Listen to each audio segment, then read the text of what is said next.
let's have a look at 5-star Volcanicus. I think the first thing to notice is that he's got more health when we compare him to other combiners. He's got a crazy amount of health. Even when you compare him to Ruination, he's got 93 health. But we do know that that doesn't mean everything, because obviously his survivability is more important. That extra 5k health is going to mean nothing if he doesn't survive. So let's go through the abilities one by one. So all these abilities did a bit of fire damage. With his 4-star doing quite a bit of fire damage, but it was always just a bit of fire damage, really. There's nothing special to it as such. So a lot of change has been made. So for the 2-star Energo Sword ability, leap into battle, striking enemies in a small area with 2,139 fire damage. This is obviously at level 25 maxed out. And firing a flame behind you, dealing the same damage and knocking back all enemies in its path. So this is just making it a sort of option for defense or option against outpost bots. Deals double damage to enemies that are on fire. So because all these abilities are still sort of fire based, and so it just means that because it does double damage to enemies that are on fire, it means that you can combo it.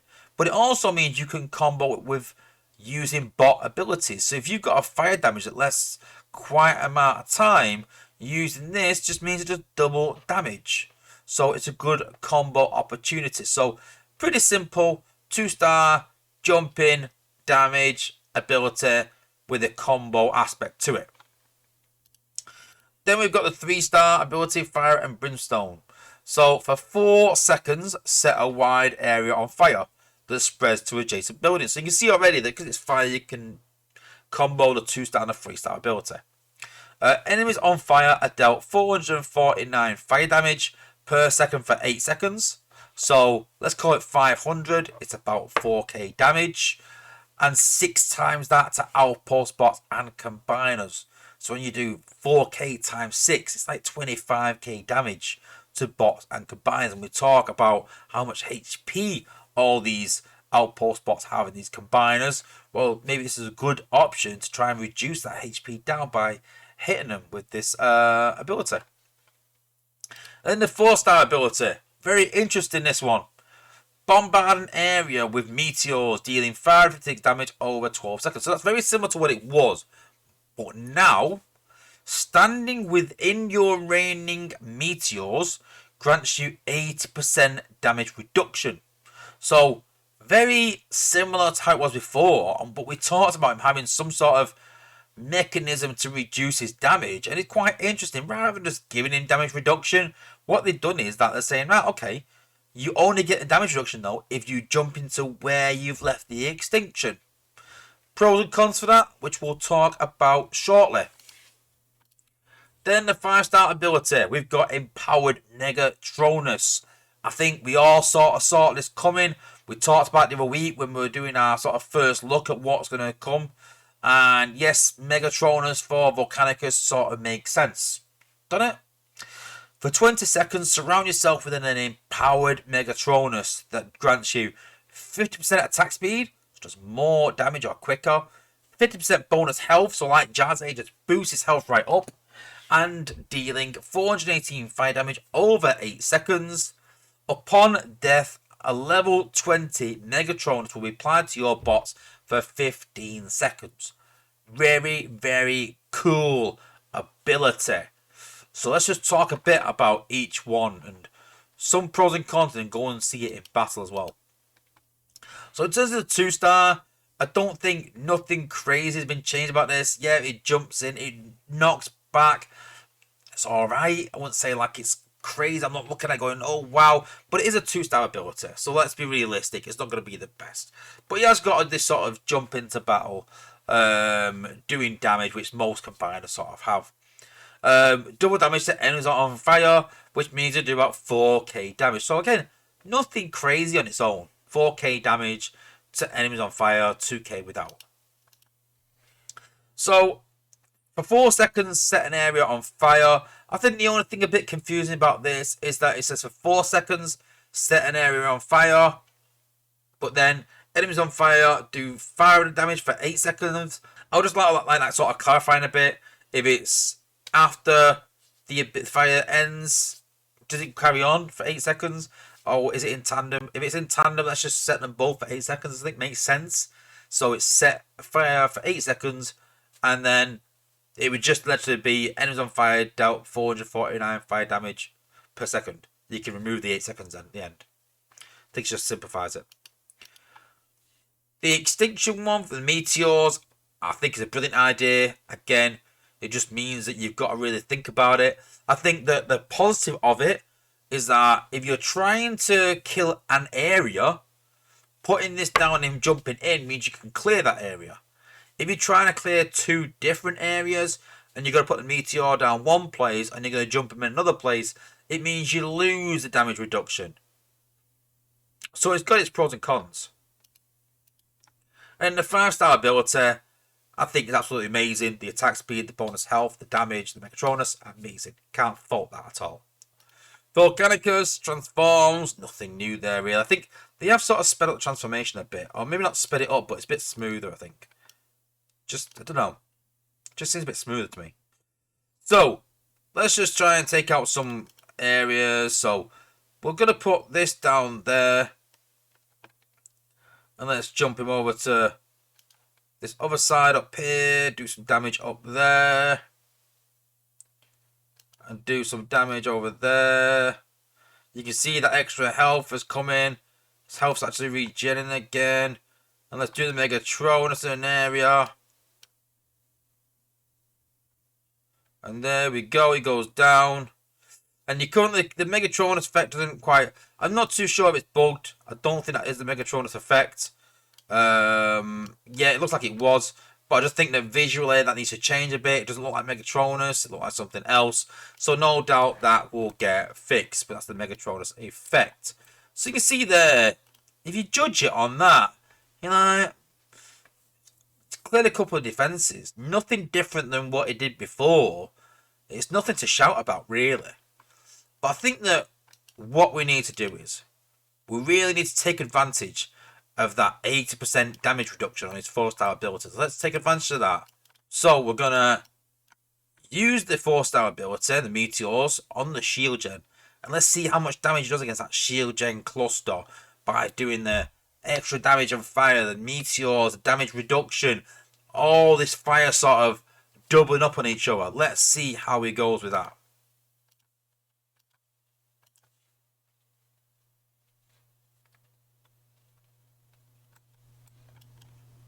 So what I'm going to do is, I'm going to use the megatronus first, just to give me that attack speed and everything else.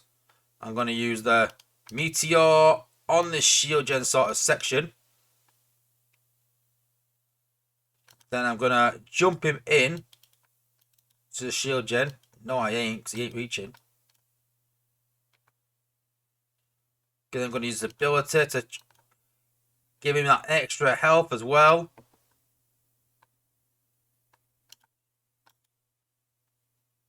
Extra damage in an area. And you can see there, he's actually completely taken out that shield gen cluster in one use of his abilities. Yes, you have to be careful with it and take it out, but absolutely incredible damage in a small area. So I think that Volcanicus, the way it's sort of been designed, it's very carefully designed around dealing with that cluster. We've always said we should do with some sort of solution for players. And so then the question comes along is, do we want a solution for this cluster? Does it make the game too easy? Will it change base design for the better? Does it mean that we can move away from the shield gen cluster because the sole focus is so much on that shield gen cluster that it's kind of almost boring that that's everything focused towards that? And then we can progress defenses better because we have options for that cluster. It just kind of opens up things a bit. But the other thing that I like about this is that if you want to clear an area, use Ruination. Ruination clears some areas. But Ruination really struggles to deal with that cluster. If you want to deal with that cluster, use Volcanicus. Now, if you're on the defense side of things, you think that's not really good. If you're going to put your cluster up front, I'm going to use Volcanicus and take that out quite easily.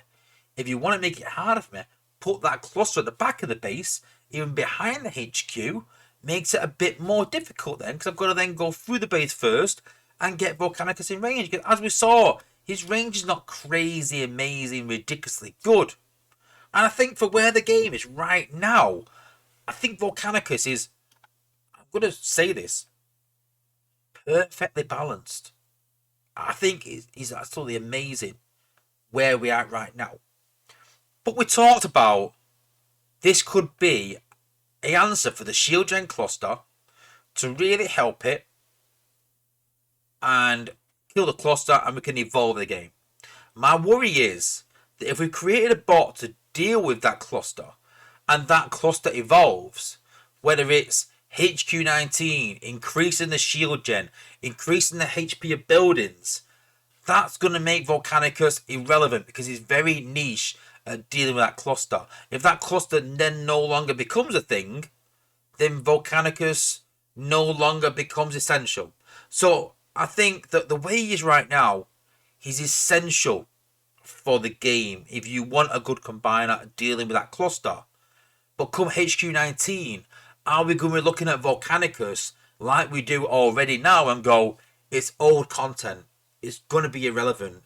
So in terms of longevity, I'm not too sure he's got longevity.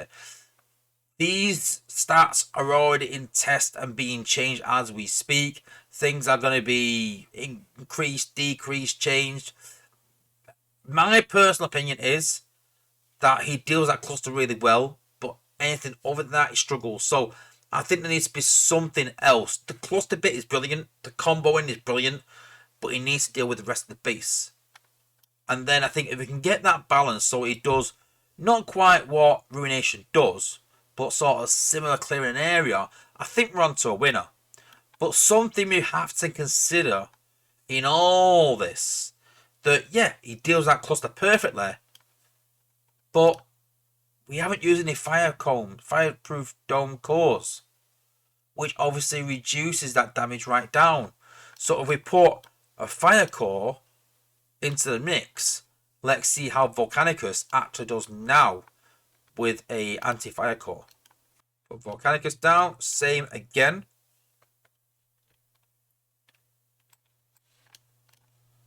So I'm going to use his megatronus soon. Again, you could wait, but I want to give him that extra health already straight away now. So he's got it already. Give him that extra attack speed ready.